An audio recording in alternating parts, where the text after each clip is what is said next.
Bonjour à tous, je vous fais ce petit tutoriel au niveau de la radio, même s'il y en a déjà un fourni, puisque j'ai vu que plusieurs personnes avaient encore des difficultés à l'utiliser. Donc je vais vous montrer que factuellement, elle est vraiment facile à utiliser, en plus d'être assez intuitive dès qu'on a appris les touches. Donc concrètement, cette radio, elle possède énormément de fonctionnalités, donc on va les voir petit à petit. La première, quand vous allez allumer votre radio, elle va être comme ça. Donc quand vous ouvrez l'application en HRP, elle va être éteinte. Pour l'allumer, vous allez devoir tourner ce bouton. Ici, vous voyez que vous êtes en mode REC, donc pour réception. Il y a marqué ici. Vous allez pouvoir entendre les calls radio qui font partie de votre canal. Si vous êtes en canal RG, vous pouvez passer en canal 1 ou tous les canaux que vous voulez. Vous n'entendrez que les calls radio des personnes qui sont dans vos canaux. Par exemple, là, je ne peux que entendre les calls radio des personnes dans le canal 1. Et je ne peux pas envoyer de call radio. Vous voyez, ici, c'est bloqué. Impossible d'émettre. Pour émettre, il faut tourner donc ce bouton pour passer sur la touche émission. Là, ça va me demander un code. Vous pouvez remplir le code là-dedans. Je n'ai pas le droit de vous le divulguer puisqu'il est réservé aux opérateurs SIC. Le pavé numérique vous permet également de taper le code. Une fois que vous l'avez tapé, vous validez et là vous voyez que l'émission est déverrouillée. À partir de ce moment, je peux donc émettre une call radio, que ce soit avec ce bouton ou avec ma touche Push to Talk définie dans le menu, on verra juste après. Donc vous pouvez émettre dans tous ces canaux différents, ils seront donnés au début d'émission, lesquels nous allons utiliser. Ce bouton là concerne le volume, donc là vous voyez 0%, 20%, 40, 60, 80 et 100, rien de compliqué là-dessus. Le bouton D, ça va donc être le filtre sonore. Le bouton 0, il ne va y avoir aucun filtre. Vous allez entendre la voix des personnes avec beaucoup de grésillements ou de neige, comme on appelle. Donc ça signifie que ça va être moins compréhensible. En mettant sur autant, vous allez avoir un filtre de bruit qui est mis en place pour entendre la voix de manière très claire, comme je vous parle actuellement. Donc en HRP, il n'y aura aucun filtre sonore, donc vous entendrez la personne comme si elle vous parlait sur Discord. En mode silencieux, ce sera un filtre sonore modéré qui fait que vous entendrez mieux la personne que si vous êtes sur le bouton 0 ici présent. Donc en termes de RP, à vous de voir ce que vous préférez, si vous voulez avoir l'effet radio ou n'avoir aucun effet de radio. Maintenant, quant au bouton là. Ce bouton là, donc, moi je ne peux pas l'utiliser parce qu'il bug, mais c'est seulement sur mon PC qu'il bug, à cause d'une configuration précise. Il permet que la radio reste affichée sur votre jeu. Donc même en jouant à Roblox, en étant sur BRM5, cette radio restera sur votre écran. Ce qui est une demande de ma part, puisque comme ça, les opérateurs radio ou les soldats peuvent vraiment avoir la radio sur leur écran, et ça rajoute une dimension réaliste que j'aime bien. Le bouton juste en dessous, c'est le bouton alerte. La personne qui émet va donc pouvoir cliquer dessus et émettre une alerte allant de 1 à 9.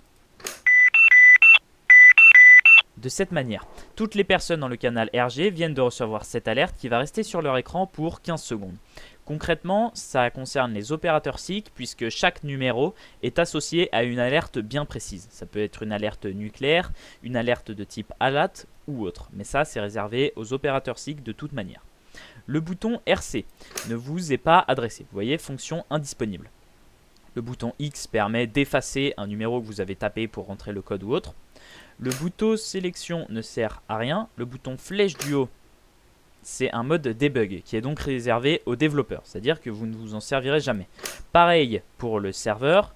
L'authentification permet de voir quelle est la dernière personne qui a passé un appel. Par exemple, si je fais un appel et que vous ne savez pas qui a parlé, vous pouvez appuyer sur authentification et vous verrez que c'est moi. Je me suis appelé Général, donc Général apparaît sur la radio. Le bouton mode, c'est le bouton de modération. Il ne vous concerne pas. Je suis staff. J'ai ici une vision sur toutes les personnes qui seront connectées dans mon canal. Je peux les mute, les kick ou les ban. Maintenant, le bouton menu. Il va vous permettre de changer votre indicatif. Donc par exemple, si vous êtes en équipe alpha, vous pouvez mettre alpha pour montrer que vous faites partie du groupe alpha. Si vous êtes TE, vous pouvez mettre TE pour montrer que vous êtes du groupe TE. Pensez bien à enregistrer à la fin. Et là, vous verrez que si vous parlez et que vous faites l'authentification, ça n'a pas changé. Ça n'a pas changé, mais normalement c'est censé changer. Il y a peut-être une erreur de mise à jour sur ma version ou parce que je suis tout seul. Ici, vous pouvez changer votre touche PTT, donc le Push to Talk. Donc si vous êtes sur votre jeu, pour faire des calls radio, même quand la radio n'est pas sur votre écran, moi j'appuie sur CTRL et ça marche. Vous pouvez en mettre un secondaire. Les boutons de souris marchent d'ailleurs très bien. Donc vous voyez un petit compte à rebours. Et ensuite, vous pouvez cliquer et ça va prendre en compte ce que vous avez mis. Donc là, moi vous voyez, c'est le M5, c'est une touche de ma souris qui a été mise. Là, vous pouvez mettre vos micros ou votre sortie audio si vous avez voice mode ou autre, etc. Le serveur URL, c'est pas pour vous, c'est pour nous. Maintenant, la position de l'overlay. Donc ça, oui, ça correspond à l'indicateur de parole. Donc comme sur l'ancienne radio, si jamais vous voulez, moi je ne préfère pas, mais si vous voulez réduire votre immersion, vous pouvez activer l'indicateur de parole, qui signifie que quand quelqu'un fera un call radio, son nom apparaîtra en bas à gauche de mon écran, parce que là j'ai sélectionné bas à gauche, mais vous pouvez changer. Ensuite, vous pouvez changer la taille de la fenêtre, notamment pour ceux qui vont garder leur radio en tout temps en jeu, ce que je recommande.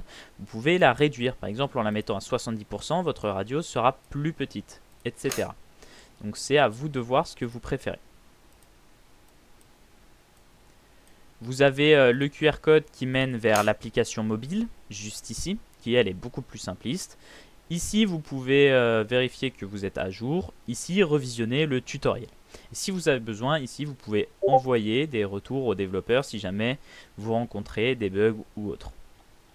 J'espère que vous avez bien compris comment ça marche et que vous allez arrêter de stresser en utilisant cette radio qui est en réalité très simple à utiliser. Pour éteindre la radio, vous pouvez simplement fermer l'application ou cliquer ici. Voilà, bonne expérience à tous.